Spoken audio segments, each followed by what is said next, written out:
CTV News with Ken Shaw and Michelle Dubé. Finally get to say it, spring has sprung. You wouldn't know it from the forecast, though. Our Anwar Knight has his green thumb ready for the new season, but Anwar gardeners are going to have to wait a little while yet. Yeah, indeed. It depends where you are, though, Michelle. I mean, you know, if you really look around, the signs of the new season are all around us. Everything is springing to life as we broadcast live here at Allan Gardens. And what we're going to do over the next hour is learn about how bugs are great forecasters, and they are the true signatures of the new season that's going to come. We invited our friends from Bugs Without Borders. They're the city's only live education program, and they visit schools, do corporate events, and their sole mission is to educate the public on the importance of bugs. I have here the spiny stick insect from Malaysia, and if you look very carefully, it has spines. That's for predators. Oh, it's getting my lower eyelid. And then on my left shoulder, I have the lubber grasshoppers, and they are from Florida, and you can see they have red on them, and that's sort of an alarm bell, like a warning signal from Environment Canada to other predators. Don't eat me, I taste really bad, so they're poisonous to other insects. And we're going to learn all about the beauty of bugs throughout the next hour and how they can help us take and tell you the forecast. This is, by the way, a hissing cockroach, so our buggy fun will continue, but now it's time for you guys in the studio. Don't you make a noise? Yes, no, maybe? That is a big bug. A bug's life. Yeah, right here. You got something right here. And it's bugging me. We are celebrating the new season, broadcasting live at Allan Gardens. This is something you may have noticed already. Despite the wind chills in the morning, we have spotted a couple of local banded snails out in the yards. All they need is 4 or 5 degrees. But one snail that you won't find, even if it's really hot, is this one. Take a look and tell us about it, Sabeena. This is an African giant land snail. You can see the size of the shell here compared to your little guy. And you can see the body here. We actually call this a foot. And don't poke them in the eyes, because these are the eye stalks. Not the antenna. Not the antennae. And you were saying that this could actually go over the sharpest knife. It could. It actually slimes the blade and then just rolls right over it. So that's the slime that you see in your backyard. It's sliming the ground so it doesn't cut the body or hurt the body. Wow, well, look at that escargot. I'm sorry, that was lame. I'm sorry. Listen, we're going to learn more about nature and have your full forecast coming up after this break as we broadcast live at Allan Gardens. Spring is definitely in the air here. Stay with us. I can't believe the size comparison. It's nuts. That must weigh. Back to Allan Gardens. You are such a brave man with all those slimy things on your face. Actually, we can't decide whether you're brave or... Just crazy. Yeah.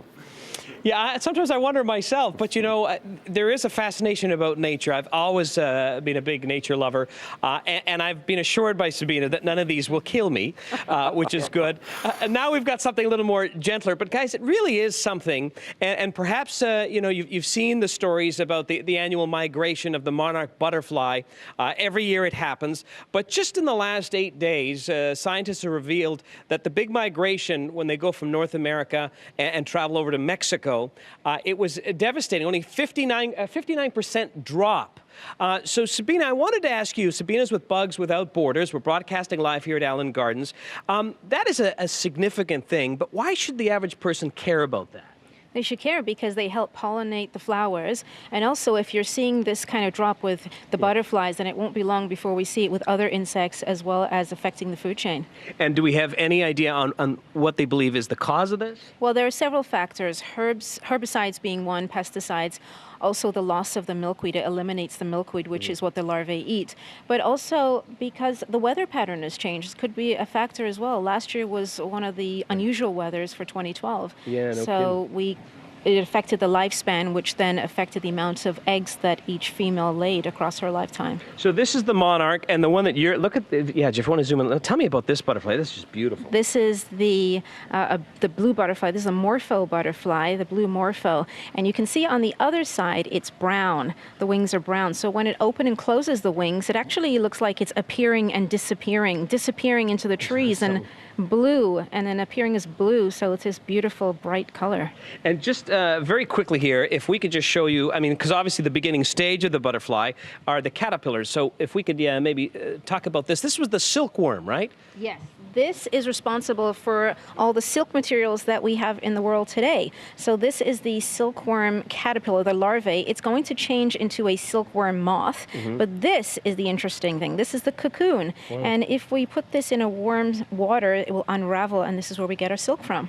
So it's no wonder it's so expensive when you buy something made out of silk. I mean, That's the right. process to get that. It's quite long, yes, Isn't that absolutely. something? And again, these, I mean, not these particular ones, we wouldn't find them in Canada, but caterpillars, again, will be another signature that the warmer air is starting to move in. That's right. They'll eat all different types of leaves, and I've got one here to show you. Very quickly.